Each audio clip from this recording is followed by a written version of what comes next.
여러분 안녕하십니까, 진성호입니다. 지금 온통 대한민국이 조국 때문에 난리가 났습니다.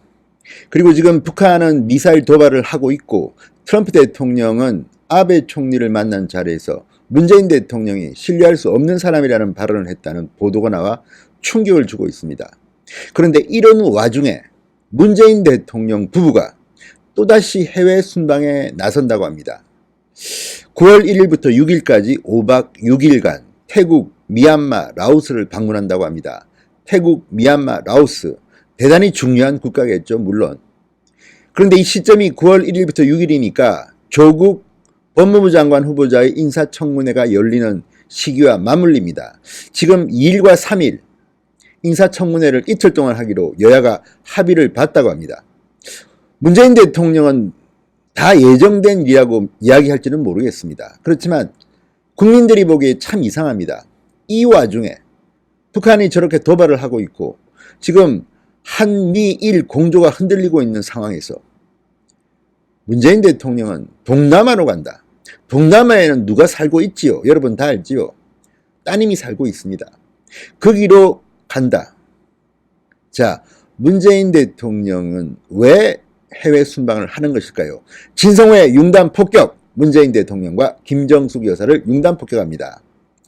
방송에 앞서 감사의 말씀 드리겠습니다. 진성호 방송이 드디어 1억 5천만 뷰를 돌파했습니다.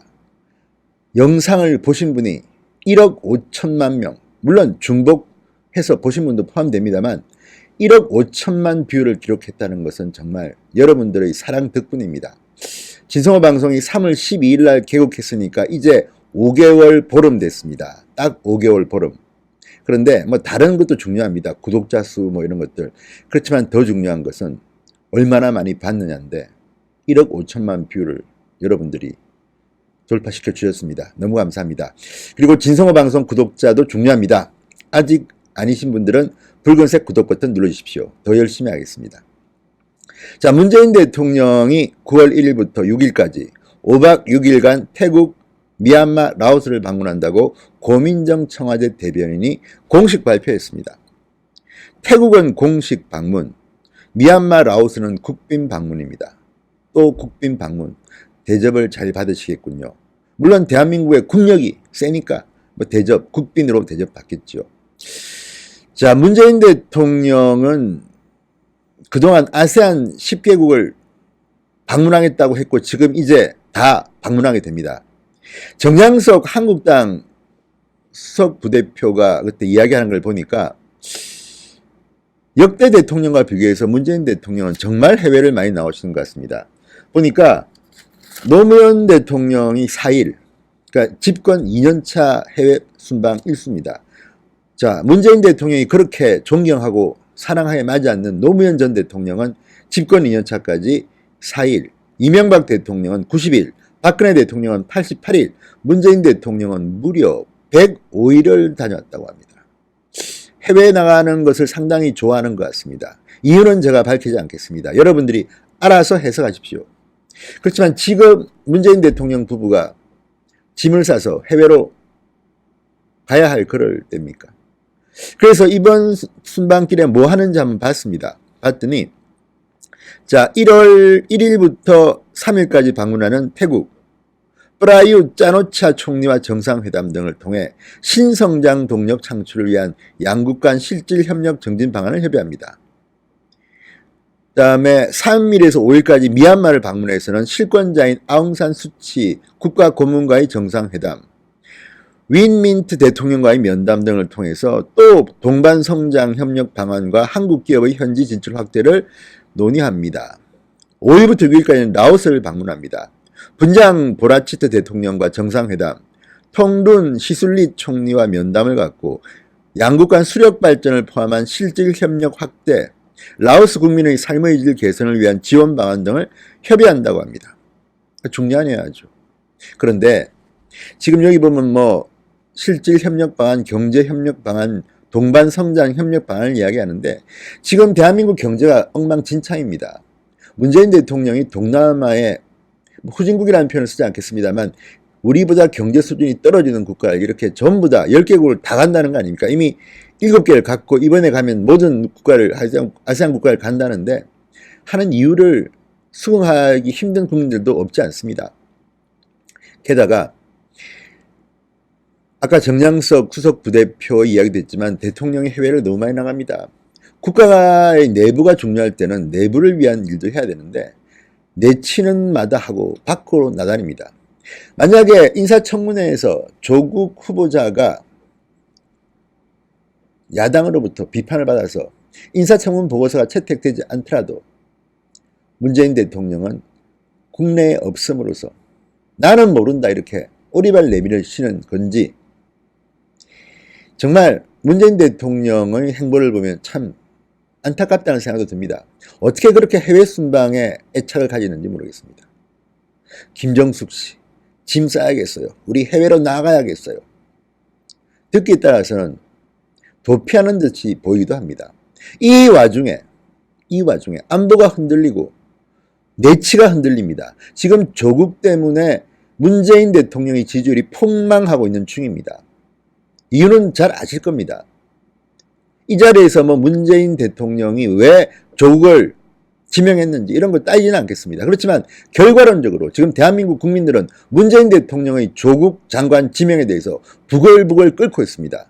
도대체 인사검증은 한 건지, 그때 민정수석이 조국이었으니까 셀프 검증 나 괜찮아 하고 후임자는 거의 손도 안 댄 건지, 그 다음 문재인 대통령 혹시나 조국이 이런 의혹이 많고 문제가 있는 것을 알고도 지명을 한 건지, 그렇다면 문제는 달라집니다. 국민들이 조국에 이어서 문재인 비판을 시작해야 됩니다. 문재인 하야운동을 하겠다는 사람들도 많습니다. 이렇게 국민을 우습게 하느냐.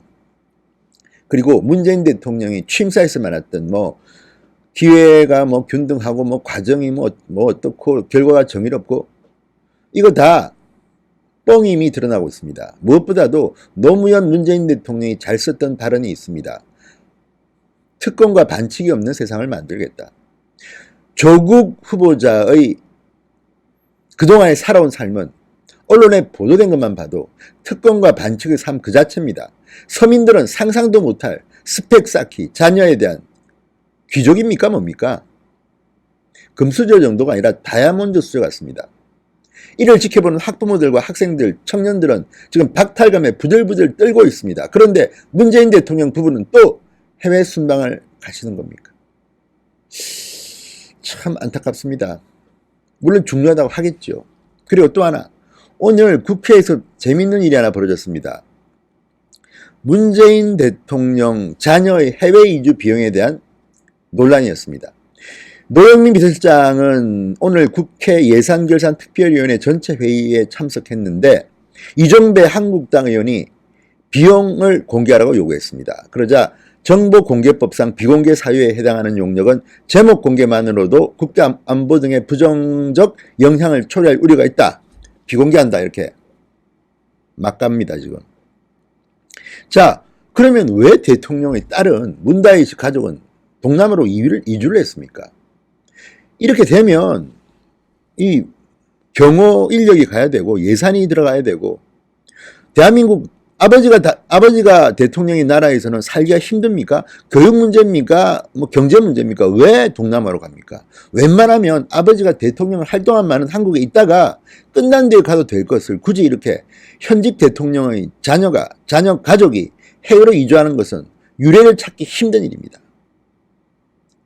준공인입니다. 대통령의 직계 자녀는.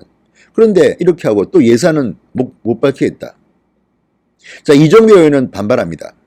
경호처는 경호 대상자에 대한 공격 가능성이 증가할 가능성이 있고 대통령 국정 운영에 영향을 미칠 수 있다는 핑계로 제출을 안 한다.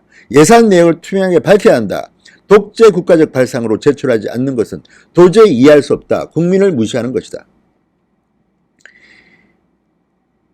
문다혜 씨 만날 겁니까? 동남아 가서 모르겠습니다. 만날지 안 만날지는. 그렇지만 국민들의 시선은 따갑습니다. 이 와중에 문재인 대통령과 김정숙 여사는 또다시 동남아, 딸 가족이 살고 있는 동남아 쪽으로 해외 순방을 나서야 하는 건지, 조국 장관의 장관 후보자의 인사청문회가 있는 그 기간 동안 해외에 도피하는 것은 아니고 아주 불쾌한 시선으로 보고 있다는 것을 명심하시기 바랍니다. 진성호의 융단 폭격이었습니다. 여러분 감사합니다.